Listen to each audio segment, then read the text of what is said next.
You're all set. Okay, great. All right. Welcome, everybody, to the regular meeting of the Board of Selectmen for January 12th. Please all rise for the Pledge of Allegiance. I pledge allegiance to the flag of the United States of America and to the republic for which it stands, one nation, under God, indivisible, with liberty and justice for all. All right, thank you. Okay, moving on. Can I get a motion to approve the minutes for December 14th? So moved. I had a couple of little things I found in the minutes. Okay. Seconded first, then we can discuss. Oh, I'm sorry. Second. Okay, can I go? Yep. Okay, so unless I've gained a brother, there's Al Duquesne is under liaison reports. I thought it was just a misspelling. That's great. And Good then, old Al Duquesne. yeah. And then I think down in the part, okay, let me get the,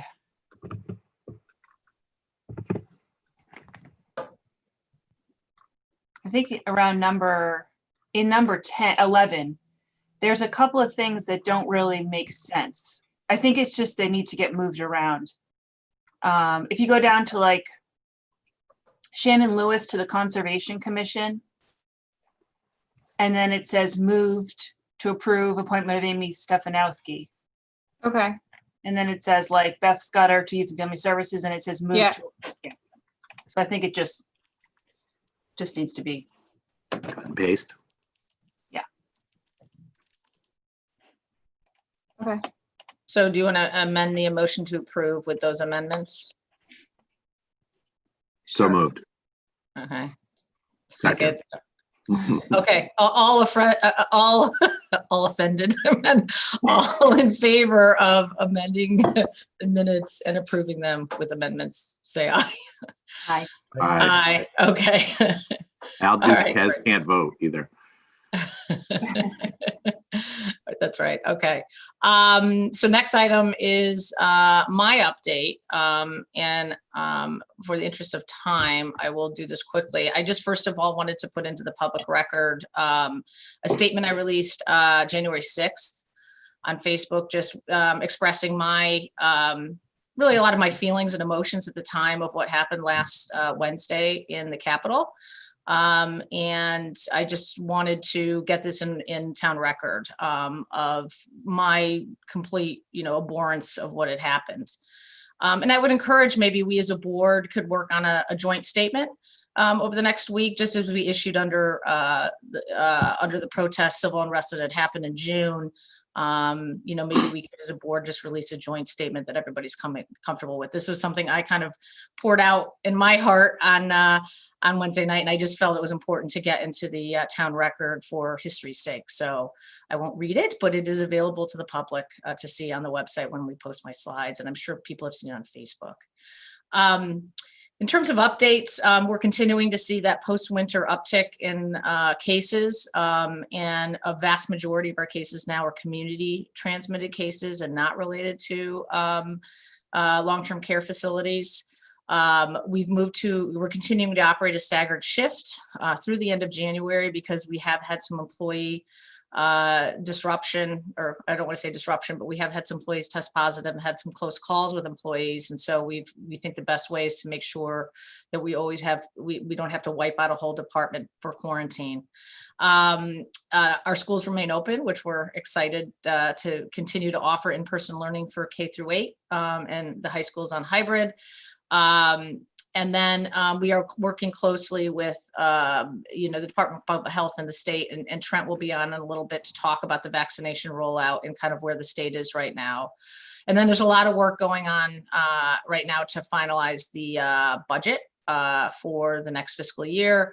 The Board of Selectmen meet, I think, on the 21st or 22nd to start that budget workshop jointly with the Board of Finance. So there's just a lot of behind the scenes work going on to get that to a point so we can prepare the draft, work on the draft budget. And so that's really kind of my update. There'll be more on vaccine and all that, and item number 7 on the agenda. So I'm happy to open it up to liaison comments or reports. Aaron and I had our facility review last week, Aaron. Mhm. It's kind of getting blurry now with vacations. And I think we're going to have another follow-up, several report outs from DRA, but we got into more of a Q&A of just sort of the materials as they stood to date. And I think they're making really great progress on the facility study, which will give us some wonderful data. But I think there's still a little bit of work to be done to get that to a state where, you know, they'll come and present, I believe, to the Board of Selectmen. But we're definitely encouraged with what we're starting to see. I think we're starting to try to get, you know, usability data as well as, you know, structural data on each one of those buildings to help us make better informed decisions going forward in our future. Yeah, we've got some great data. I think what we're trying to do now is work on how do we put the data in a way that produces meaningful outcomes that we can then use in our planning. To that end, actually, I just, you know, the fleet study is pretty much complete. And I guess I kind of in error didn't think about putting that on this agenda, but I think that we could put that on our next meeting, just so you can get a summary of that. I know it's been talked about in CIP and you guys got a little preview of where it was going. But, and then we also have the Youth and Family Services study that is also, I have a draft report for that. So that is getting close to being finalized. So maybe we do a special meeting just to hit all these studies or something, you know, and try to consolidate a little bit. Yeah, Yeah. maybe in preparation of those meetings, we could get that that draft reporting so that we can get up to speed on what it is. So when we do get together, we're productive. Yep. Yeah, no, I think you're absolutely right, because it's kind of long reading some of these too. And the facilities one, I think, is going to be that's going to be kind of an ongoing dialogue, I think, as well. I know that we had talked about prioritizing certain things for this year's budget, and I know they're working on that, and I know you guys had been working on that. So just trying to make sure that at least, you know, let's step back and focus on a couple of key questions that we need answered in terms of this year's budget. So that information will be helpful to have.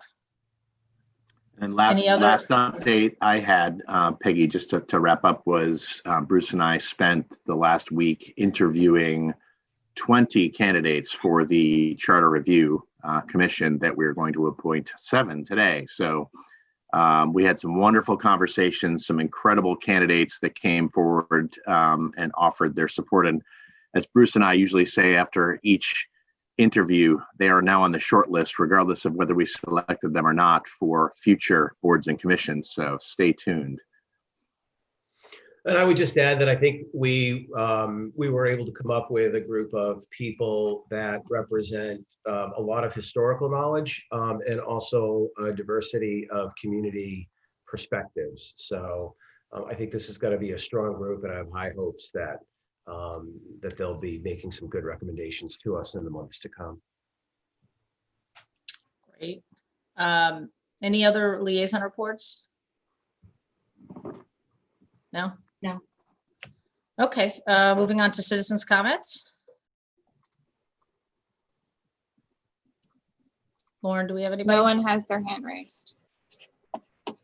Okay, great. All right, we'll move on. There'll be an opportunity at the end of the meeting to make citizens' comments. And so I thought it would be helpful an opportunity for all the board to meet our new superintendent of schools, Dr. Craig Cook. And I apologize, I had meant to send out his phone number on Friday to everybody. So I know he's eager to, you know, just have one-on-one chats with all of you. And I have not sent, you didn't get calls over the weekend, Dr. Cook, because I didn't send the number out. So, but you can certainly, you know, reach out to him, and if you have any, thoughts or concerns you want to share with him, he's happy to hear them directly from each board member. So I'll turn it over to you. So it's great to be here. Thank you for explaining that. I was waiting by my phone all weekend and it never rang, so I was confused. But so I've now been here over a month. It's been fantastic. As you can imagine, starting during COVID times, that's a full-time job in itself. But I've had a chance to get out quite a bit to the schools, nowhere near as much as I'd like to. And of course, there's no events going on. Usually December and early January are pretty busy times in the schools with concerts and events for families and things like that. So I'm missing those opportunities to meet people, but trying to figure out different and unique ways to do that. We're starting up, PTO, joint PTO meetings again, and joining some Zoom calls and things like that, being out at bus drop off and parent drop off at schools, just trying to find unique ways to be out there and meet people.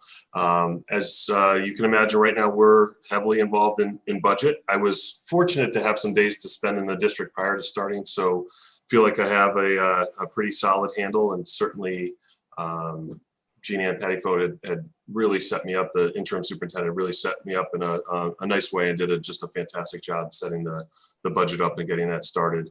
The board meets tonight to have another workshop on the budget. I was able to provide the board with a pretty significant amount of savings yesterday. I gave them a memo late yesterday afternoon, and so we had received some positive information on our bus contract. We had received this was one of my bullet points too I want to share. We received a grant from the state for technology. So one of the things the community, the board had identified prior to my start was a need for increased technology in our classrooms and schools. And we had a grant opportunity through the state to capitalize on that. We just received word we received $200,000 for Polson and Brown to do interactive devices on the walls. And so I know you're all familiar with smart boards, but this is kind of the next iteration of technology for schools. It's less expensive than a smart board. It's basically a TV that is very interactive. Now that all our students have Chromebooks, they'll be able to project to the screen, but it's also interactive, so that it has some of the capabilities that a smart board does, and would be about $4,000 per installation versus a little bit more for a smart board. So that allowed us to decrease the budget some. And then finally, the biggest number we received was, as you know, for us, we start the budget process in October. We start looking at numbers and cases and situations. And so we had a couple special ed situations be finalized. So we were able to reduce our outplacement request by about $150,000. So just presenting that to the board, we'll be able to share that, but it does look like if they accept my recommendations right there, that would be under 1.5%. We were at 1.94%. So it's a pretty sizable reduction without any reduction in any services. And I know they'll be looking at the rest of the budget as well. So there may be even further reductions to come, but I just wanted to share that, because certainly we understand the times we're in, and what's going on. It's tough for a lot of families and citizens in town. So we're being very mindful of that. Even though there's quite a bit of needs that we're out there identifying. So as I mentioned, technology is one. We would have technology still in the budget to increase with our other schools as well. There are interactive boards and devices. We've also identified some security needs. The district and town have been working on that for a while, and we're really thankful about the CIP money that's set aside for schools. But we're also looking for additional funding within our budget to be able to move that forward as well. I think there's several high needs areas that we're looking at, and looking to eventually go into the executive session with the board to discuss that in greater detail. And then certainly something that I can share through Peggy or come back to any meeting anytime you'd like me to. So those are really the big things that I'm working on besides COVID. And again, Peggy shared where we're at with schools. We have seen a little bit of an uptick after a break, more so, end of last week, beginning of this week. And so, we're addressing those. We're hopeful to still remain open as we are. Every family has the option to keep their child home. So we're, hopeful to provide both options of in school and, distance learning for every student. And we had been looking at hand and the possibility of opening up fully, but we're a little bit ways off from that. And we're working as well, in parallel track to the town on a vaccination plan, which obviously will impact school schedules and delivery of services. But we're really hopeful of that and excited. And we did a survey of staff, and I was very pleased that close to 90% are basically either saying they're definitely a yes, or they're strongly considering that. We had of course a few no's, but if we can get through 90% of our staff in a first round of vaccinations, I think that will help us out tremendously. I'll stop there, and I'm going to stay for the whole meeting, but I'm willing to answer any questions. And as was shared, you'll have my you have my email. It's on the website. It's a pretty the standard Madison email, and you'll have my phone number as well. And feel free to reach out at any point. And I just want to say, Craig, I appreciate, the collaboration and, the partnership that you've been demonstrating so far, working with the town closely, because we share employees, we share facilities. And so I think it's going to be a great opportunity to just make a lot of decisions that impact both the town and the school operations. So I appreciate all your working closely with me on a lot of these. So thank you.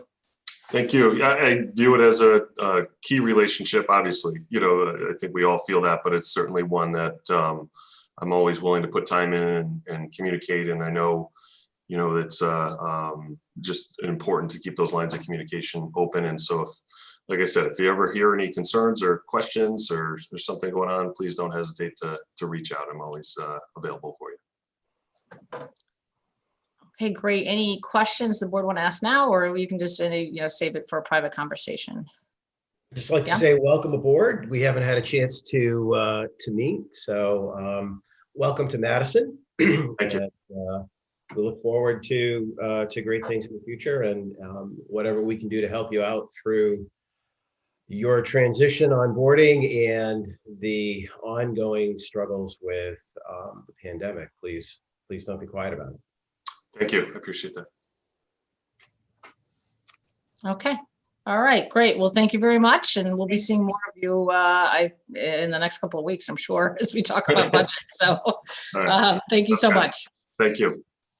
Okay, great. And then our next item on the agenda is an update from the health director on the state vaccination plan. So Trent will be joining us. I don't know if we do have, I will put up just a, as I always do, a slide just to provide some information. I know that, just to preface before Trent starts to talk about where we are and all this, I just want to highlight again that we are really, the state is driving this process through the Department of Public Health. And so the towns are really kind of facilitators and communicators of the plan. And so as we get information, we will continue to update and, share more information with people as soon as it becomes available. So it's very important that people sign up for the Madison alerts so that they are getting the most up-to-date information. And we're also going to be using a lot of different other channels as, because this is really going to have to be a community effort now to reach a lot of people, especially as we target the 75 and older category. So I will turn it over to Trent. Thanks, Peggy. Good morning. Can everyone hear me okay? Mm-hmm. Yes. Awesome. So where we are right now in the state of Connecticut, phase 1 is almost complete. As you see, phase 1 includes hospitals, nursing homes, and medical first responders. Locally, we've, as Peggy has mentioned, it's been a regional approach between 5 towns, Madison Health Department, Guilford Health Department, and East Shore District Health Department. has worked with DPH to find ways to target some of our local medical first responders that serve our communities in those 5 towns. That's Brantford, North Brantford, East Haven, Guilford, and Madison. And now we are starting to phase in 1B, or at least start to integrate 1B individuals. And 1B individuals include 75 years and older, some of our frontline essential workers, as well as education, individuals and staff in congregate settings.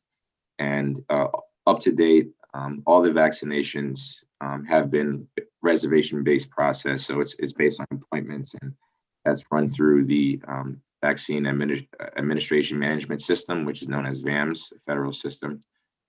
So every individual who receives a vaccine will have to be registered in that system in order to get the vaccine. And that also helps for follow-ups and other scheduling appointments and finding local clinics near you. So that VAM system is very useful. And more details on scheduling and where to get the vaccine is forthcoming. And I think it's also important to note that a lot of these efforts from the state and any community is going to be based on the capacities and the availability of the vaccine. And allocations are going to be both scarce and spiky, depending on the week and depending on the amount of orders that come from different entities.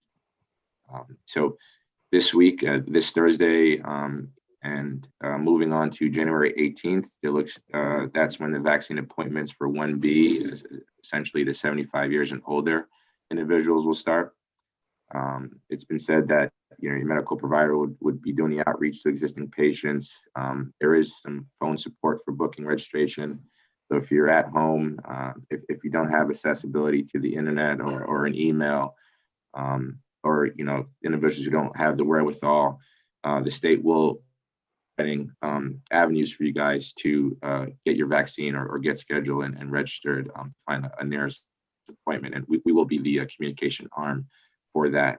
So stand by. All the information will be available on the town website, senior center website, and the Madison website. And of course, as Peggy you just mentioned, stay tuned for the Madison alerts.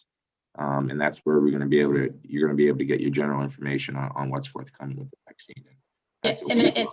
And I would encourage, we don't have a lot of people watching this right now, but for those of you who know members of the community in the 75 plus age category, to make sure that they are on the senior center list, because we're going to be using that as an important base to outreach to the community. We're going to be using a lot of different avenues and channels to do so. But if you aren't on that list, communication list, I would definitely just make a call to the senior center and make sure you get on it. So that way, at least you'll be up to date on the best information. And Trent, I saw some questions last night on Facebook relating to registering for the vaccine through the town, and our understanding is that would not be occurring. Correct? It's the town would not actually be registering senior citizens for the vaccine. That's correct. The seniors would have access through other ways on how they would be registering in the VAM system. I think ideally the medical provider would be providing that outreach and hopefully registering residents. But as we know more, things can change, obviously. And as we know more, we'll provide more. And we just ask that everyone please be patient again, because this is a hot topic around the state. That concludes my summary. And I think we Trent, encourage, so go ahead. Trent, just a quick question on 1B, and maybe I'm just missing the point here, but where do teachers and folks in the school system fall? Hi, Scott. That's a good question. They are fit into 1B.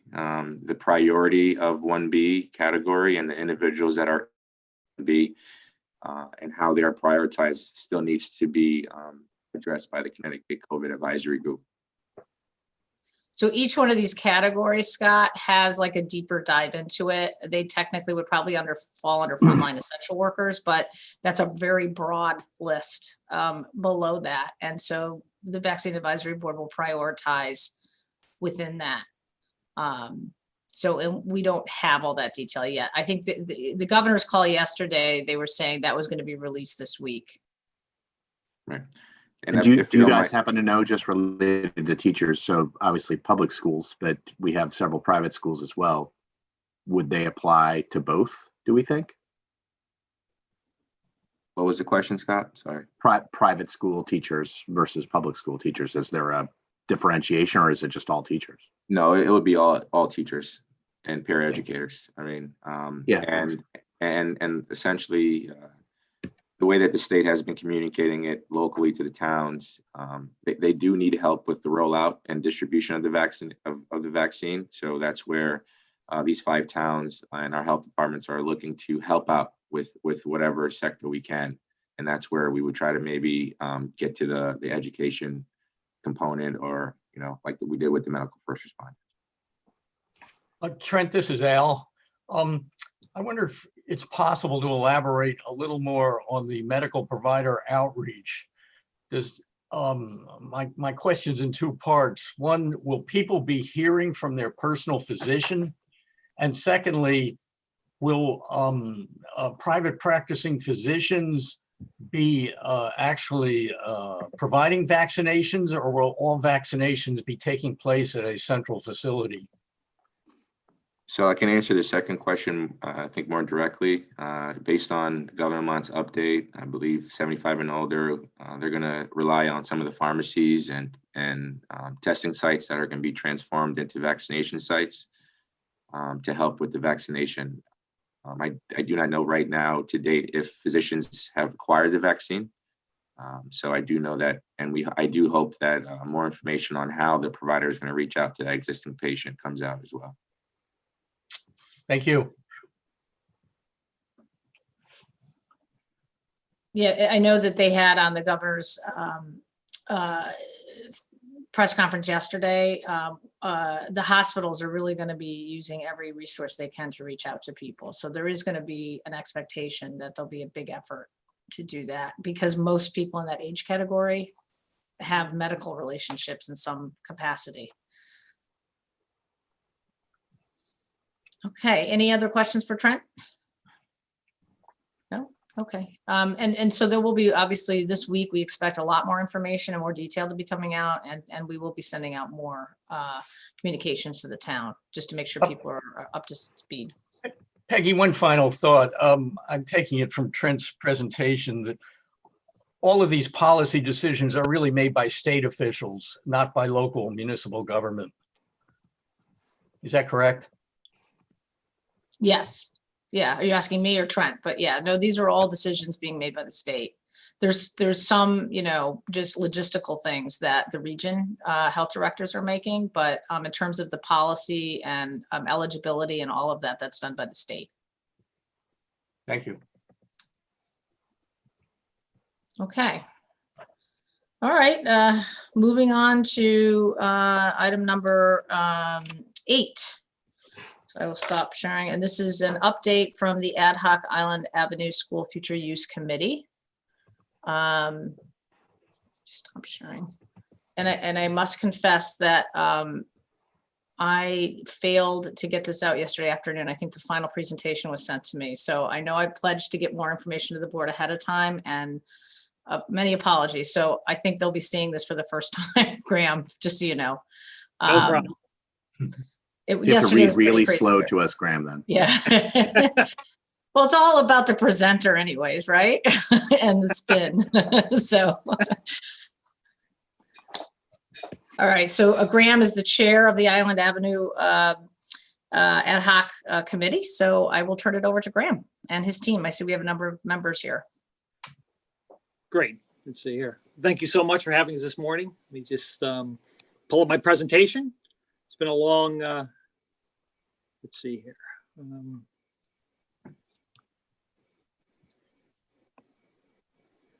Let's see here.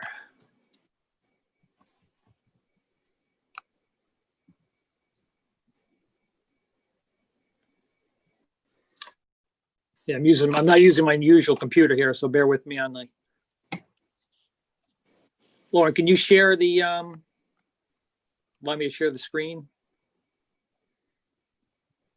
For some reason. Lauren, I know you, is there any way you can pull up the presentation? I know you're busy doing multitasking. Hold on 1 minute. Yeah.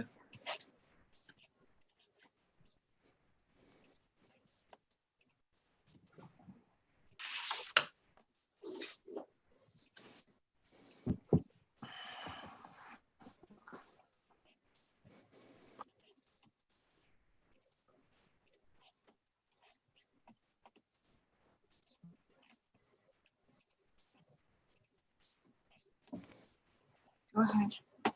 Great. Thank you so much. Good morning, everyone. Thank you for allowing us to present the update to the progress of the committee. Online with me this morning are the rest of the committee listed below, who've been working diligently over the last 9 months to get to this point. Next slide, please.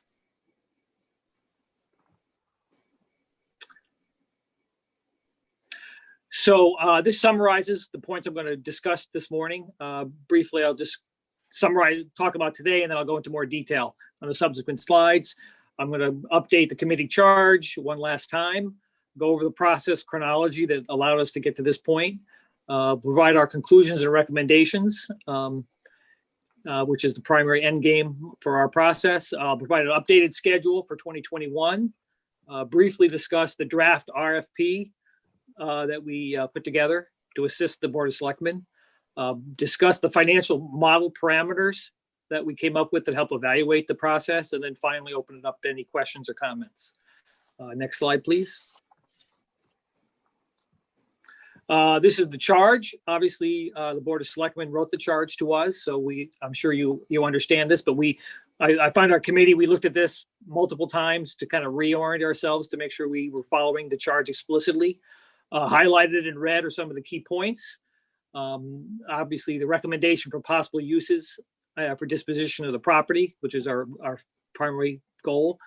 We were told to look at financial impacts to the town, which we've done, and we hold public workshops and input sessions to get as much information out into the public and gather as much information as possible. And lastly, request the Board of Selectmen to solicit an RFP for possible development of the building. And we're prepared today to make those recommendations. Next slide, please. This just kind of updates you where we've been over the last 9 months. This kind of summarizes, I don't know if everybody can read that. One advantage of Zoom is you can actually read small words, where in the old days you couldn't. So it's a godsend in at least one regard that Zoom has been. So I just kind of go over these briefly. The chronology across the top with 2020 and 2021, the time range. Along the left are the basic subtasks that we performed, and I'll just summarize those briefly, and a few of them I'll go into more detail in subsequent slides. The first one is the feasibility study. This was looking at uses beyond just a public school. We knew a school was feasible because that was existing historical use.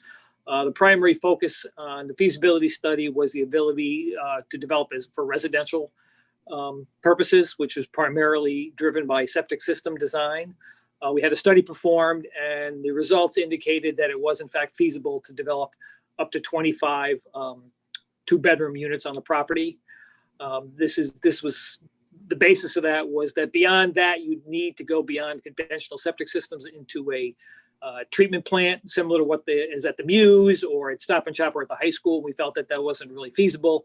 And also we felt that density over 25 units was really not consistent with the use. So that was basically the result of that study. We confirmed that would work. The next, we conducted a public poll. This was done through the website in order to solicit information as much as possible. Again, this was not necessarily a random poll, but we felt it was suitable to solicit public input and kind of see if there was anything we were missing. We received a very wide range of responses from a school to a dog park. The majority indicated either a school or a residential use with admittedly a vast majority favoring the school. We discussed doing a second random poll at some point in the future, which cost similar to what was done at an academy school, which cost about $10,000, but we felt it was better to wait until after the RFP process was conducted to see what the actual proposals were versus theoretical ones to get as much feedback as possible. The next process, we narrowed down the choices based on what we felt was realistic for the town, the neighborhood, and the community. Basically, it came down to 3 basic scenarios: private school, multifamily housing, and single-family housing. Those were pretty much agreed the only viable solutions. A key factor the committee felt was that was the revenue would be generated by the use, either by property taxes or some payment in lieu of taxes.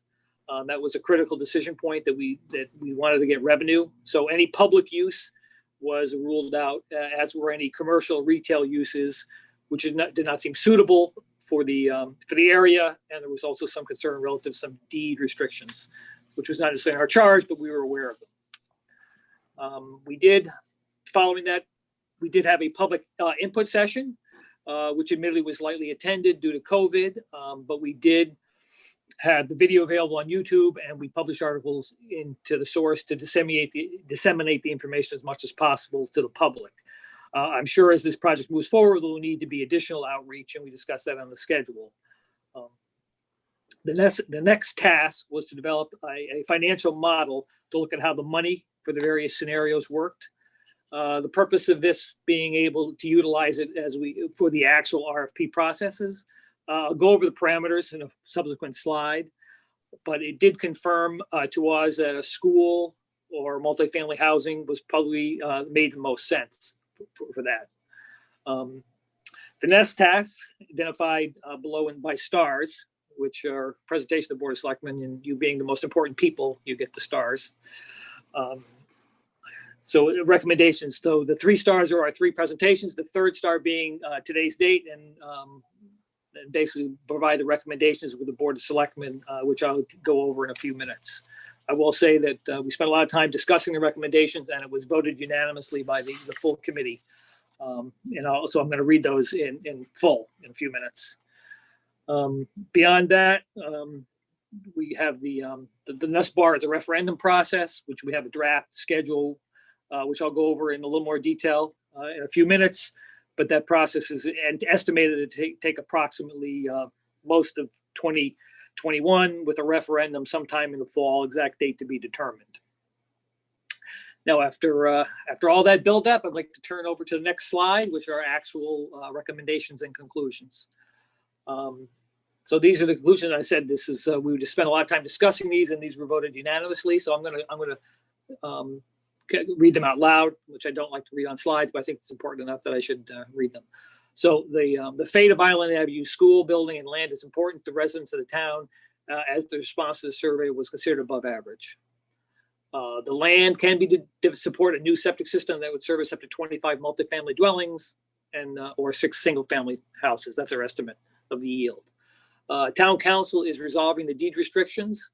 Resolution of the deed restriction is not within the scope of this work committee. I would like to mention, there, as an aside, there was some question about what if this land was given to the town or was purchased. Based on our further research, the town paid $25,000 at the time for the property, which is at or above market rate based on a 1-acre lot being approximately valued at $5,000. So that money invested, in a reasonably aggressive calculation would equal well over $5 million today. So the property was paid market value, and for that fact, just to clear that up. Going back to the slide, the most immediate available of the options considered with the lowest risk available to the town would be the sale of the property to a user such as a private school with due consideration to the timing and lease. So that was the general consensus of the committee. That would be the path of least resistance, but we also recommend a process. So the next slide continues our recommendations. Concurrently, the town of Madison should proceed with a public request for proposal to those who would wish to develop the property for limited uses of number 1, repurposing for private educational use. And we know there are multiple potential suitors. 2, develop a single family housing development, or 3, develop of a multifamily housing development. Upon receipt of those proposals, the town of Madison should engage this committee for guidance and evaluation of proposals. We understand our charge basically concludes today, but we feel strong that we'd like to be involved and provide any guidance or input to the town when we actually get the proposals. And lastly, the current tenant has presented to our committee. They asked to come in and go before us, and they have expressed an interest in purchasing the property as soon as possible. So those are our formal recommendations and conclusions. Next slide. So this is the schedule. This was worked out by town council and I believe with Peggy. So it's a little hard to read here, and I won't go into too much detail, but January 12th, 2021, which is today, is a recommendation from the Island Avenue Committee to submit an RFP to potential bidders. So we're basically making their recommendation today. The next few processes discuss the putting together an RFP. Our understanding is the town Board of Selectmen will likely retain a real estate firm similar to Collars to assist with that. And we developed a draft, which we'll talk about briefly, to assist that process.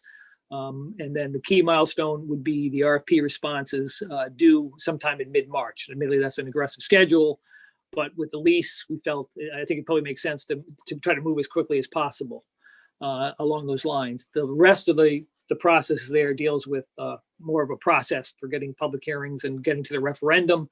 And the end date on that referendum is November 18th, give or take. So that's the estimate by the time you go through this process is probably a full 1 year process. Next slide. So the draft RFP, we basically modeled a draft RFP based on what was done for Academy School and looked at other communities to inform that. So it's a draft, and we'll certainly make it available to the Board of Selectmen. The thing of note on this property that there's some unique attributes to the property that make it probably more viable than some of the other excess school property projects. One, this property is currently occupied, and that's a paying tenant, which is relatively rare in this excess school business. And secondly, there's a very high interest in residential property within walking distance of downtown Madison and the beach, which is kind of Madison's brand almost. So there is a very desirable location. I think the key on the process to the RFP process to boost the best overall value to the town, but it also has to be approvable via a referendum process. So the town, it's not strictly a financial issue. It's also the best interest of the town and be approvable to referendum. And we were very aware of that as an over guiding principle. Next slide. So the financial model parameters. Now we prepared a financial real estate model, and I think the important thing is that all the numbers we input to the model were assumptions. So we're not portraying the model as the final answer. The purpose of the model was to allow us to input the data of the actual RFP and determine that. But there were some parameters that we used, and so we did run the model in a very simplistic manner with assumptions, but again, all completely assumptions. But these are some of the parameters we entered in, so people understand the magnitudes of the numbers we were looking at. So first of all, one of the main factors would be to sell the property and the value that we would obtain. And we estimated it was between $1 and $5 million, which is the appraised value, $1 being for a nonprofit and $5 million being what might be the upside someone would be willing to pay. It's unlikely we would get that. We didn't assume anyone would pay the full market value. We assumed some fraction of that. We felt likely that a school would pay more than a developer because the building would be worth something to the school, as opposed to a developer who would be a cost. He'd have to demolish the school, most likely, because it's very unlikely he'd redevelop the school as a individual units. So we estimated some value in between there. The next value would be the potential property tax generation or pile in lieu of taxes generation. And we estimate that between 0 and 300,000. 0, obviously on the low side, if it was a nonprofit or it was a town use. Obviously, we estimate the school would pay obviously somewhere in between. 300,000 would be the tax generated by approximately 25 single family, 2-bedroom condominiums that were sold for $750,000. So based on the current tax rates, that we estimate that would be about $300,000 per year. The school would provide somewhere in between that. If that was the use, and that would have to be negotiated, obviously, as part of the process. So those are the variables. Based on those inputs, we would evaluate the present value just to compare apples to apples in a 5 to 10 year window to see which was the best value to the town. If there also is a scenario, possible long-term lease options being discussed, and that was a possibility, and the Board of Selectmen decided to want to open that as an alternative in the RFP process. But critical to that process is the maintenance and operating cost of the building, because most of the building systems have reached their end of life cycle, and they will need to be replaced at a not inconsiderable cost. So there is a significant cost of who's going to pay for that in the process. And lastly, so I just to say on the relative to the financial model, the money is not the sole determination of what is the best option for the town of Madison. We recognize it's a factor in consideration, but it's not necessarily the end all for that. So next slide. That concludes our presentation and our charge. Is there any questions or comments? Well, just real quickly, I just want to say, first of all, thank you for your entire committee to a highly professional and thorough job.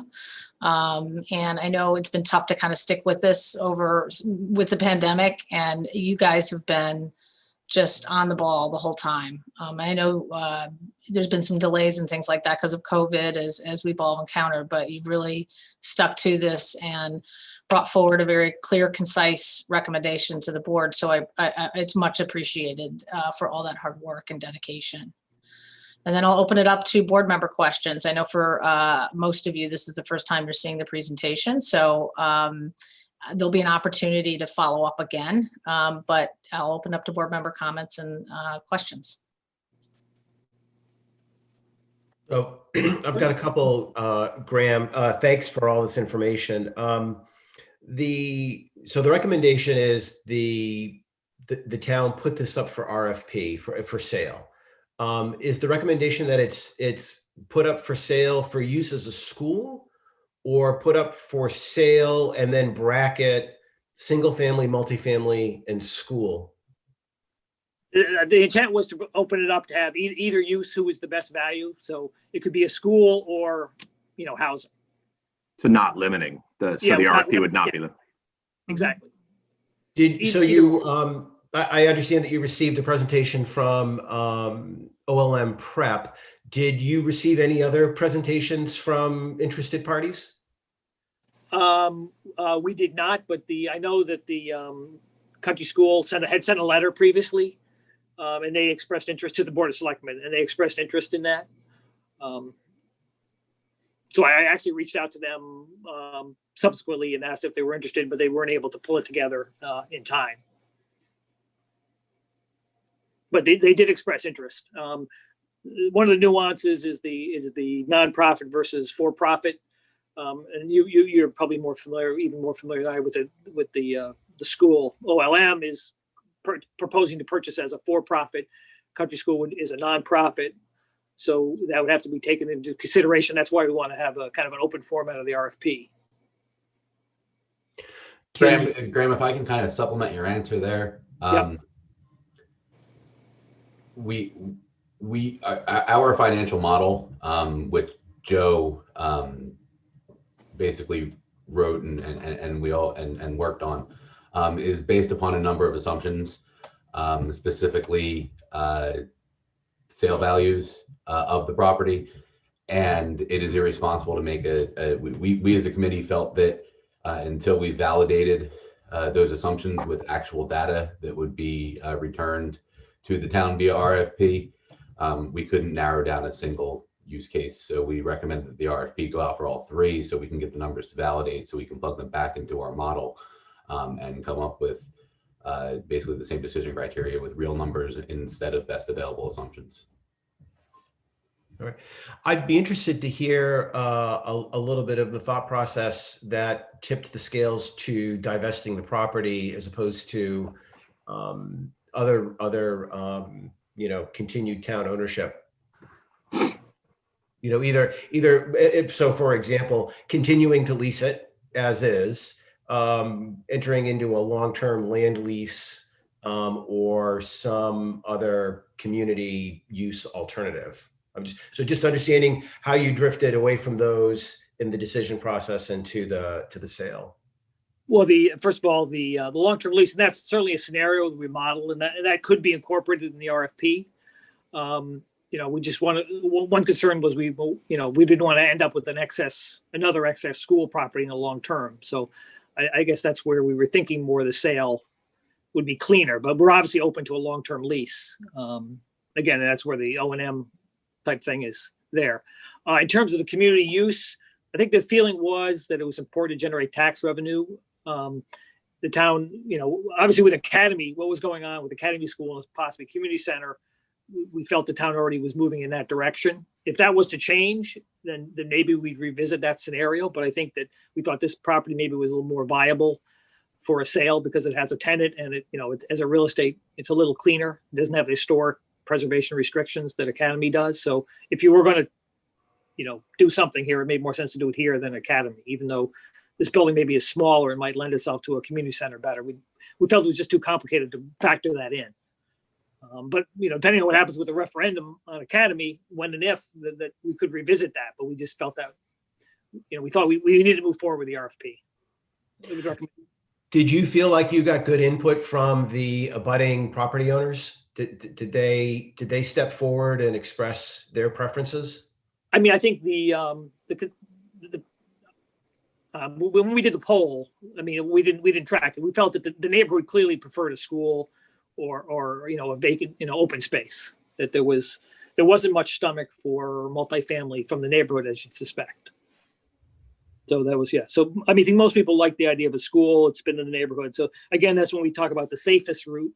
There's a lot of a development risk. If someone was going to purchase this and develop it, they would have to get all the land use approval processes and have to get special permits. So there's a very big hurdle to get to that point. So when we say the safest route is to continue use as a school, but we do recognize that this is a competitive situation to maximize the value of the property for the town. So I think we felt it was good to have, a couple other options, at least keep those open. Some schools have been sold for $1 historically in other communities just to get them onto the tax rolls. So we think it's more valuable than that, but we recognize this is a competitive situation. So, and given the interest in generating tax revenue and the interest with schools and sort of kind of wrap back into your recommendations, was there any discussion about the schools being for profit and generating tax revenue as opposed to historically schools being nonprofit? Yeah, we thought it was very important that any school use would be for profit. It would generate taxes, long term. That it was not desirable to have a nonprofit that did not pay taxes in the situation. Now that said, if they in theory could pay more money. A nonprofit in theory could pay more money up front than a nonprofit. So we'd have to look at that scenario. But I suspect to be negotiated if we could do some kind of payment in lieu of taxes, even if it was a nonprofit. So that is a big factor that need to be vetted during the RFP process to ensure that the tax that it couldn't change subsequently from a for-profit to a nonprofit, and then we be precluded from getting taxes, because that's a major factor in our decision. Thanks. Yeah. Well, and just want to clarify, you're not recommending any specific school. You're just saying that we need to solicit schools as a possible use of the property. And so this means any school can come forward and put in an offer through the Correct. RFP process, and they can structure it whatever they think is going to work for them, right? And then we just have to evaluate how that offer is relative to other offers versus developers or for-profit, nonprofit. They're all going to look different. Right. Did anyone present other than to you, other than that one group from the schools? No, but I talked to some people in the industry and felt that this would be a highly desirable development for private, for families. Yeah, I mean, for multifamily housing. What was the rationale? The OLM reached out to the committee and wanted to present, and they did not present a bid. All they did is walk through where the school is currently. Right. Yeah, during our public outreach session, they asked to be added to the agenda, which they did. They've obviously been following this very closely, and they were very engaged in the process. But there was, until there's an RFP, they're not going to offer what they're going to pay for it. And I kind of asked them if they want to throw a number at me right now, we can close the deal that afternoon. But clearly, it's a business decision. There's a lot of costs associated with maintaining this building. As I said, the mechanical systems on this building are near the end of life, so there's going to be some significant costs that are going to need to be paid. And the tax, if they are for profit, what they pay will drive what they pay in taxes. So if they pay $2 million, I assume the appraised value will be set on that versus $5 million until they put the money into the building, which we estimate to be, $2.5 million. And then it would go back to that, say, $5 million appraised value. So even a for-profit school, you need to evaluate what that is actually going to generate in taxes. We assume based on the appraised value or some fraction of that, but everything's on the table. Graham, when you say multifamily, is there an existing property in Madison that you're imagining it would look like? Yeah, I mean, I think that something like the Muse. I mean, that's kind of what we're thinking, and we use $750,000 as our, just as a basis. Obviously, everyone knows that the governor's house or general's houses, those are going for like $1.1 million. But I think there's a little, they have maybe a slightly better location, but that's subjective. So we aim low with 750. I think talking to people in industry and the planning department and stuff, 750 seemed like a reasonable assumption. I mean, that's a pretty safe bet if someone got approved that would generate that much tax revenue. That's, of all the numbers we looked at on the financial model, the long-term tax generation of $300,000 per year is probably the most solid number. That said, it will be definitely very difficult to permit that at that location.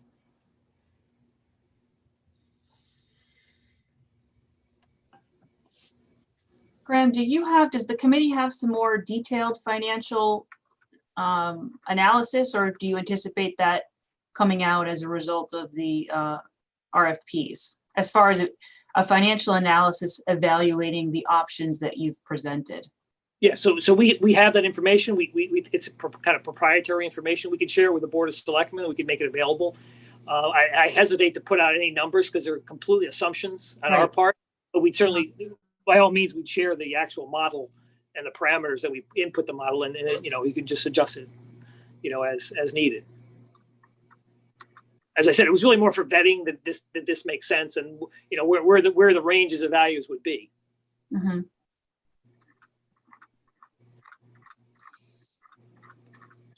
Any other questions for the committee or Graham or? Could we get a copy of this presentation sent to us? Yeah, Lauren will forward it to the whole board. Thank you. I meant to mention, there's actually a much larger document. I was remiss in explaining that. There's a much longer document that explains that in the text or final recommendations, of which these conclusions are part of.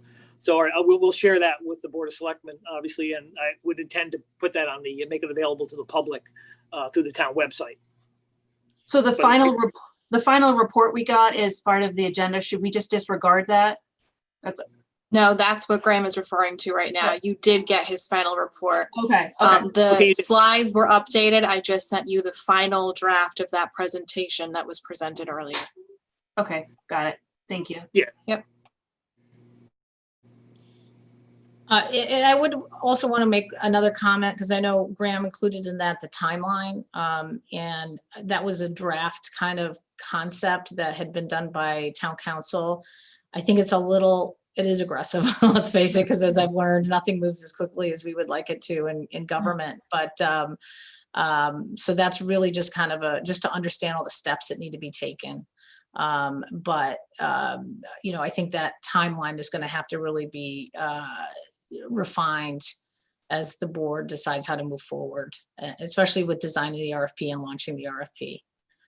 So I don't want any expectations that that's going to be what we're following, because it's a little bit too aggressive right now. But he's just took what the hypothetical and put it in there. So okay. So Peggy, do I understand at our next meeting, we, the selectmen, will consider next steps, the process going forward, and how we will continue to make use of this very fine committee? Yes, absolutely. I think that's the next step that we need to take, is figure out the next steps, and we'll kind of refine that. And I think, leveraging the work that's been done here and figuring out how you are part of the RFP process going forward. I think we as a board need to discuss all that. But thank you again so much for all your dedication and hard work. The dialogue will continue to move forward. I feel like we hit a milestone for sure with the final report. So thank you. You're welcome. And the committee, I think everyone's here, so they appreciate all their hard work. And it was many, I think it was 17 or 24 meetings over the last 9 months. So we've. Wow. Yeah, a lot. Thank All you. right, great. Yeah, Anything else? huge thanks. Okay, great. Well, thank you so much, guys. To be continued. So as always. Okay, great. Thank you. All right. Okay, so the next item is just to actually talk about the lease itself now, because we have to kind of move forward on the request that was formally submitted to extend for 1 more year the lease under the existing terms of with OLMPA. And I will put up here a very simple timeline. That's pretty basic of what we would need to do if we were to actually vote at the next meeting on approving this. So the lease requires a town meeting to approve a second year of the renewal of the lease.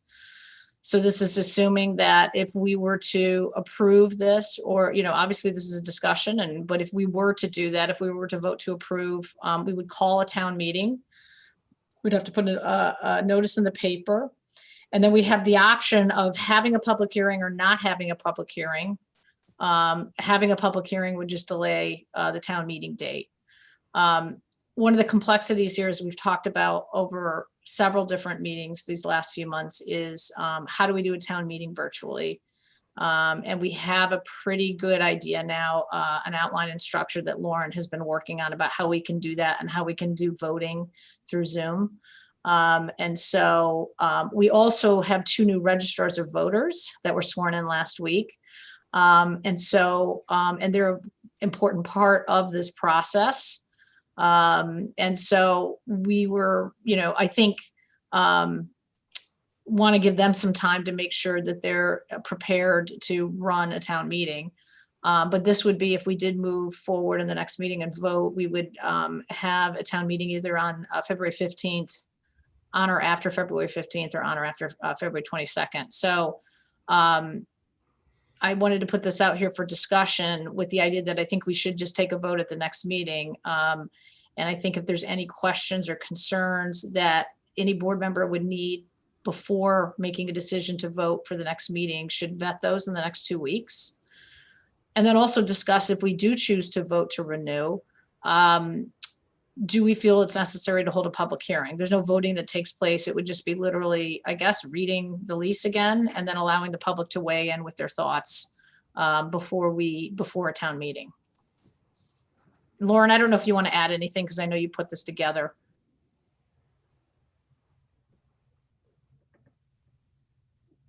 No, I mean, I think that's it. What you see here is, the earliest that things can be done. So if you want to get this moving forward by the end of February, we would need to make a decision sooner rather than later on the timeline.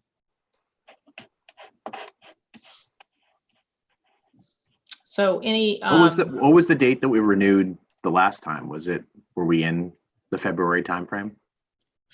well, actually, the board was the first week of March, I think, is Yeah. when we voted on it. And obviously that was after a long, extensive negotiation process.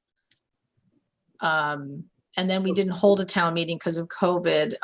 The executive orders allowed the Board of Finance to provide or to take that vote in replacement of a town meeting. So Peggy, I had a conversation with Bill a few weeks ago, and I know he followed up with you on the condition of the building. And Who was the conversation with, Bruce? I missed what you said. I had a conversation with Bill about Bill McMahon, got it. Yeah, Bill McMahon, sorry.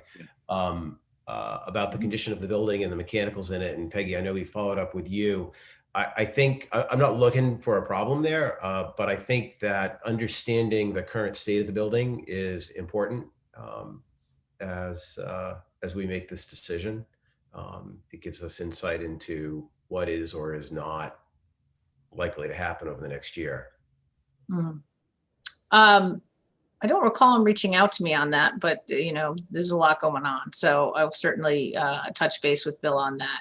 Yeah, I suggested that he follow up with you about just getting to the building, getting an assessment of the areas of concern. I know the roof has been an ongoing area of concern, taking care of the mechanicals and then the durability of the mechanicals themselves. You know, all the things that the school system was worried about when they turned the property back over to us, just to make sure that we're not discussing moving forward in a lease with a roof that's imminently about to fail or something. So basically, if something had changed since, because I know we did this last year with Bill, when we talked about how long should the lease be, I'll ask him to provide an update, and I'll share that with the board if there's been any changes or mechanical issues or anything that we've heard about. Again, I'm not expecting an issue. I'm just thinking it's probably a good piece of data for us to have. No, I agree. Has any been raised by the leasee right now? Not that I'm aware of. To date? Not that I'm aware of either, but I'll just clarify all that with Bill McMahon. I just haven't had that conversation with him, so. Scott, I don't know if you remember, what was as part of the facilities study? Was Island? I think they were coordinating with the committee, is my recollection. But they didn't do a separate analysis. I don't believe so, but Billy's on. I don't know. We could promote him maybe and just ask him.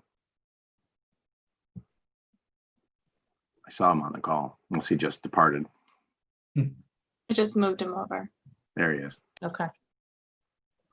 Bill, can you just remind us, we're cloudy on this in terms of what the facility study is doing with Island Avenue? So these facility studies, we added them at the last minute to look at the area, just to consider it as part of the study, the facilities. I got to be honest with you, I'm flipping through it right now. I didn't spend a lot of time on Island. I spent more time on the buildings that we control or that we have facilities. I'm looking through the report right now. I can't pull it up. On your other note that you asked me, I did respond by email about the issues that I would be concerned about for the facility if we were taking care of it.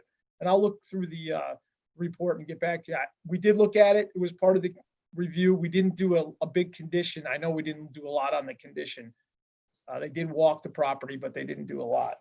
I'm trying to find it. And you haven't had any, though, you haven't had anybody from the OLM folks with complaints or concerns or questions that are, indicating there's some major issues in mechanicals? So, we're very friendly to them. We own the property. So if they have any issues, we reach out to them and try to help them any way we can, just run the facility. We've been there a couple of times, assisting them. Not a big deal. Obviously the main concerns, I think you already mentioned, are the roof. We have a solar system on there that, needs to be taken care of. And if the roof fails, that's a major problem. And then the boilers. The boilers are relatively new, but they're very sensitive. If they're not taken care of, because of the boilers we put in there, they were definitely the most concerned, or the most action, or the most time consuming for me when we owned that building and ran it. I had to really stay on those boilers, because if you don't take care of them and they fail, that's a problem. Well, and I know last year that there was some communication back and forth about making sure that there was some sort of process, or I can't remember, cleaning or something. And, you know, you spent some time with their person. So I guess maybe just confirming that they've done all the things that we talked about last year again for this year. I prefer to talk about that offline. We're in a public. Yeah, no, that's what I'm saying. If you can, we'll confirm all this and send out to the board an update, I think, on all this. No problem. And so I couldn't answer your question. I'm pulling up the report about. Yeah, don't the worry town. about it. Yeah, I that's got fine. the town buildings We that put you on the we're spot, Billy. It's all good. On the spot. Oh, no, I wish I had it. I got the report right here, but I wasn't prepared to, That's why you shouldn't come to our meeting unless you're prepared to speak, Bill. Well, I mean, Scott and I were just there last week and we can't remember either, so. if you give me a I'm few claiming minutes, age for me. by the time my item is on the agenda, which is my special appropriation, I will have an answer about the Island Avenue thing. It's So usually Peggy- hugely helpful. Peggy, you're asking the selectmen to offer our opinions as to whether there needs to be a public hearing. Is that the difference between the two options? That's the difference between the two options, whether or not we want to schedule a public hearing or not. And then also, you know, just making sure that people submit. I think we need to move this process forward just because the school year, this lease expires July 1. And so, there's some planning involved in holding a public hearing as well. So I would like all of us to be on notice that we would be voting at the next meeting. And then we need to decide if we want a public hearing or not. So what are the thoughts on the public hearing piece? I thought the public hearing was driven by Charter. legal requirements. What are you saying it's not required, but it's something that we might want to do just to solicit, to make sure that we get community involvement? This was, Lauren was just saying that it wasn't required before, but I guess it was done before. So that was, I think, my takeaway when we talked about this, Lauren. I mean, would our first public hearing that we already conducted a year ago put us in compliance with the legalities? Yeah, I mean, do there's I no, guess, are we required to have a second one? That's what I'm saying. Yeah. Yeah. my understanding is no, but Lauren. can No, speak. because you've already moved to change the use of the building last year when you approved year 1 of the Right. lease. So you're not changing it again, but now you need to have a town meeting to approve the year 2 of the lease extension agreement. Because you're not changing the current use of the building, you do not need to have a public hearing prior to that town meeting. I just gave you the option in case you felt that the public would need a public hearing I see. before making an appropriate choice at a vote. And that's really up to you guys to decide what you think the public needs at this point. You already presented this lease extension to them last year. Nothing has changed. And it would go out again when we did the legal notice for the town meeting. It would have a link to the website that would bring them back to this same lease extension agreement.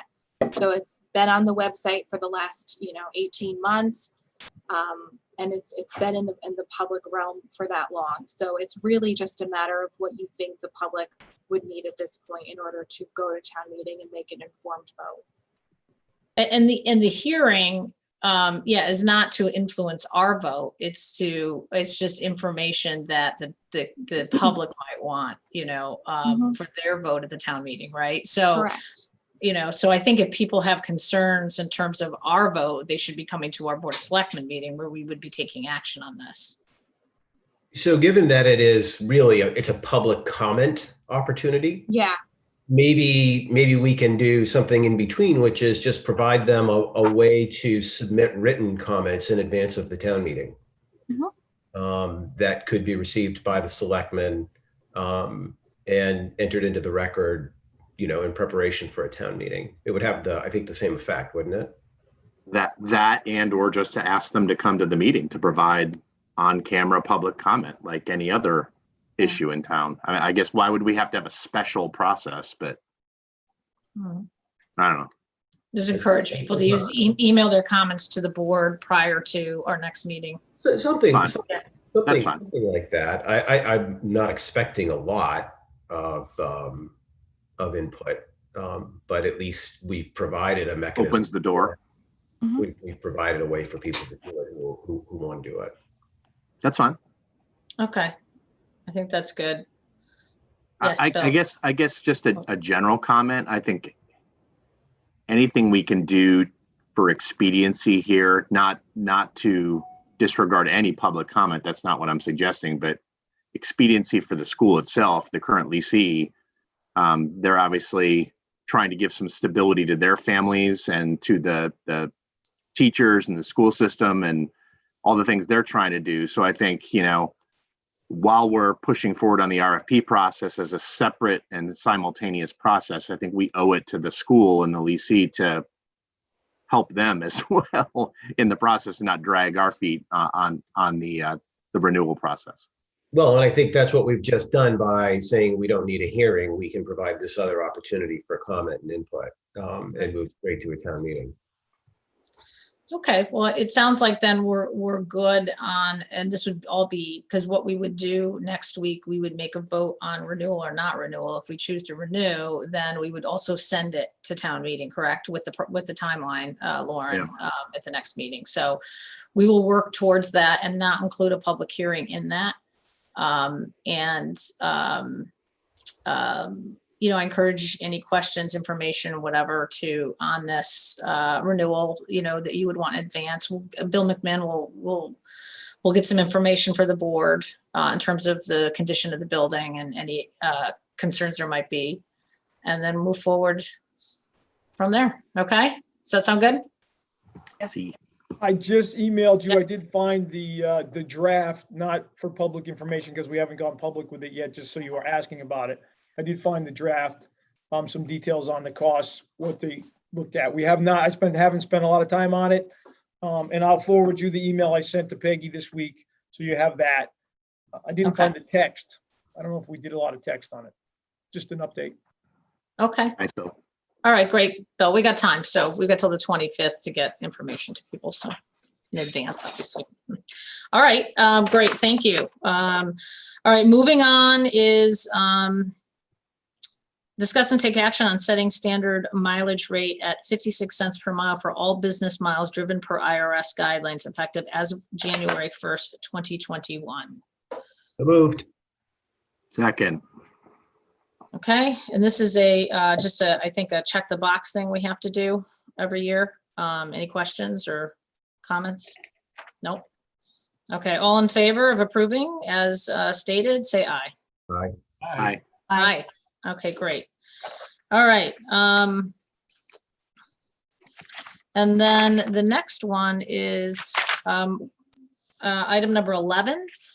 Discuss and take action to approve calling the annual town meeting via Zoom on Wednesday, January 27th, 2020 at 7 p.m. for the following purposes: to review a state of the town report, review the 5-year capital plan, to receive the annual report of the permanent boards, commissions, agencies, committees, and the town's auditor report in accordance with Article 2, Section 2.1.4.1 of the town charter. Can I get a motion? It's a mouthful. Okay, second. Okay, great. So this is just what we have to do every year. And it's a presentation that we do to the public. This year we'll be doing it virtual. Normally this is done at Polson Auditorium. So all in favor of the date as and holding the town meeting as discussed in the motion, please say aye. Aye. Aye. Aye. Okay, great. All right. So that's set, folks. Can we just, you mentioned that Lauren had been working on a way to manage this meeting in a virtual way. If we could just get some sort of executive update on what that actually is. It doesn't have to be right now. If you can go out to the board later. Yeah. If it's not ready for prime time. Yep. Yeah, and it'll be different. This will be different than the other meetings because this isn't involving voting. And the voting piece will be different with the town meeting. But yeah, we can do that. Okay. Number 12, discuss and take action to approve a donation from neighbor to neighbor in the amount of $30,000 for the COVID relief fund pending Board of Finance approval. With eternal gratitude. Second. All right, great. Thank you. This is once again, I don't know if Scott is on here, but this is incredible. It's kind of a rolling agenda item now for us. These $30,000 donations. And we're once again grateful for Neighbor to Neighbor. I think they were at our last meeting in December, just talking about all the great work they're doing. So Scott, I don't know if there's anything you want to add to any changes since the December meeting where we talked about how the money's being used by our social services groups. No changes in the program that we're running. Again, we've stayed in consistent contact with Neighbor to Neighbor, so they know how how we're going about distributing or making this money available to residents. To date, we've received 181 applications for this program, which represents 70 households. So on average, the average person who's utilizing this program is using it more than once, at this point, 2.5 times. And that's consistent with what, with what the program intended to do, and it's consistent with what Neighbor to Neighbor expects of it. So we have already spent $78,000, approximately $78,000. And with this donation today, we will have a program funded to the $100,000 limit. So Wow. Can't say it enough. So year to date, Scott, is $100,000 from Neighbor to Neighbor? Well, it's $100,000 for this program. The vast majority of it from Neighbor to Neighbor. There was an initial donation that came in from Guilford Savings Bank that was sent to Neighbor that they combined with their own donation that got this off the ground in April. And just a remarkable way to help people during a very difficult time.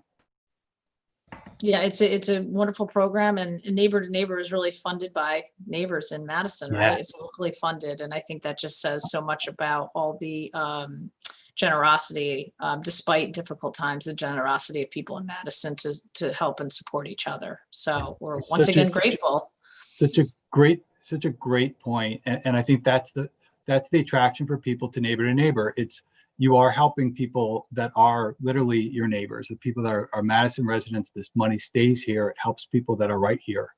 And I think that's something to be very proud of and something to be acknowledged. How does one donate to Neighbor?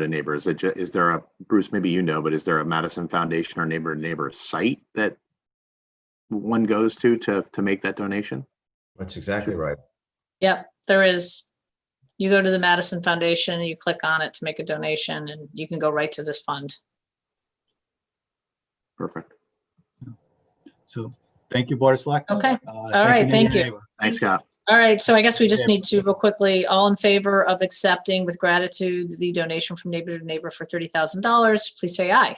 Hi. Aye. All right. Thank you. All right. Next item on the agenda is discuss and take action to approve a donation in the amount of $3,000 for Meals on Wheels pending Board of Finance approval. So moved. Second. Okay. And I'm assuming this Austin might be on here. I don't know if he needs to weigh in. Who is the donation coming from? It was anonymous. Yeah.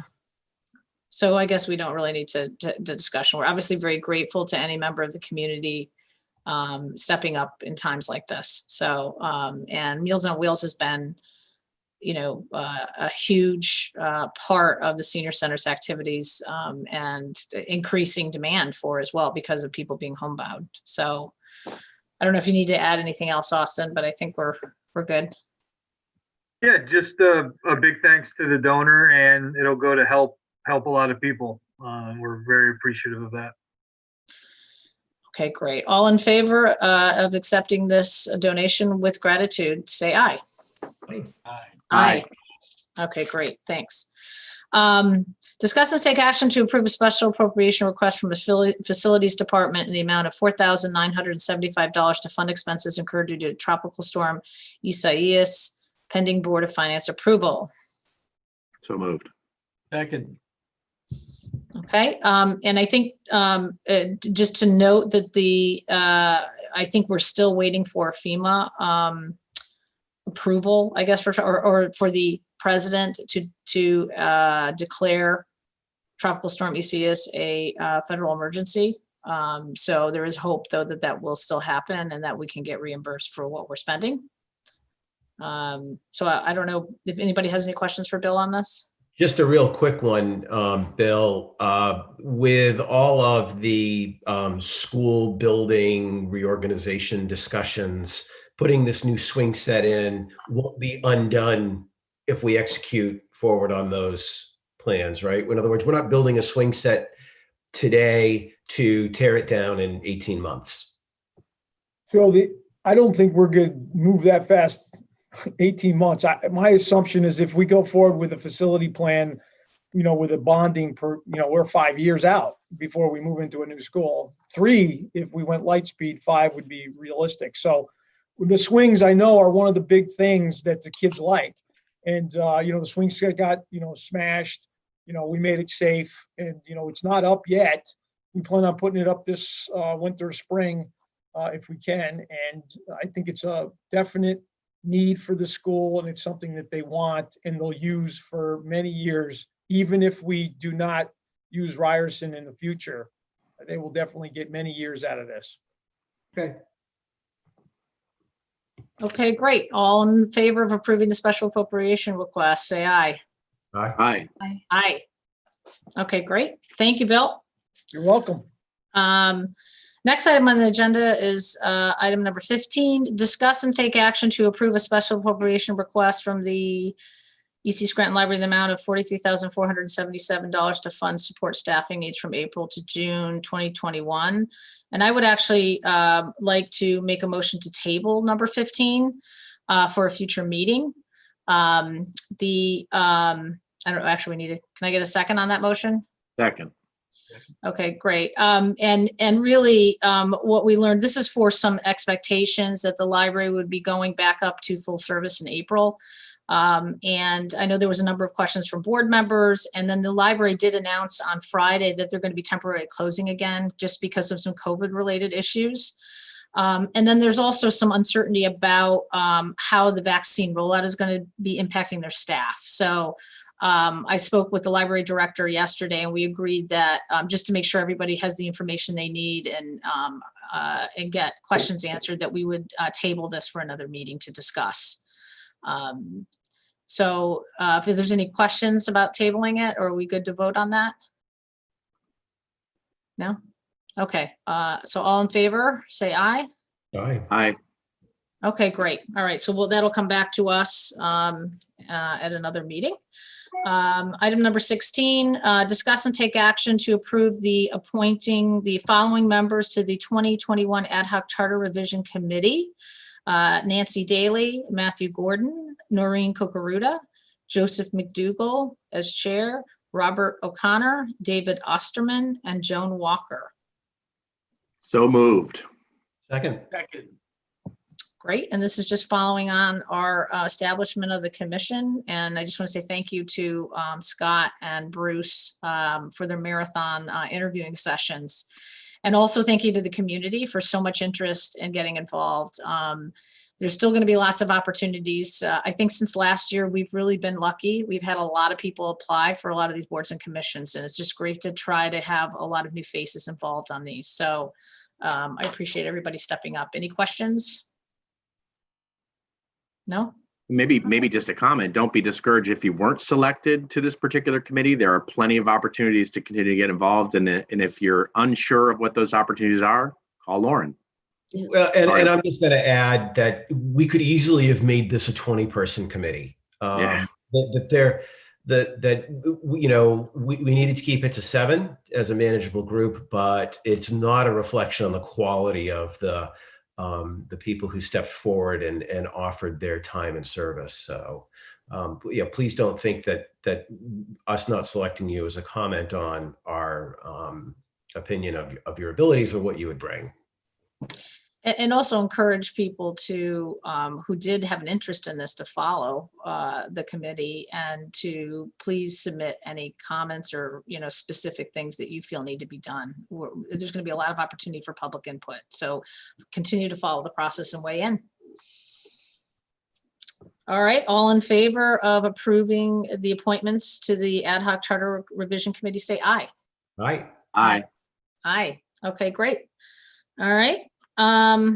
Number 17. Can I get a motion to approve the appointment of Jessica Bowler to the Youth and Family Services Board for a term to expire January 1st, 2022? So moved. Second. Okay, great. And thank you, Jessica, for stepping up again for service to our community. All in favor of the appointment, say aye. Aye. Aye. Okay, great. She gets appointed and gets to go to the meeting tonight. Oh, great. She's got to get sworn in though, doesn't she? Yes. Still can go as a member of the public. All right, item number 18. Can I get a motion to approve the amount of tax refunds in the amount of $4,047.45? So moved. Second.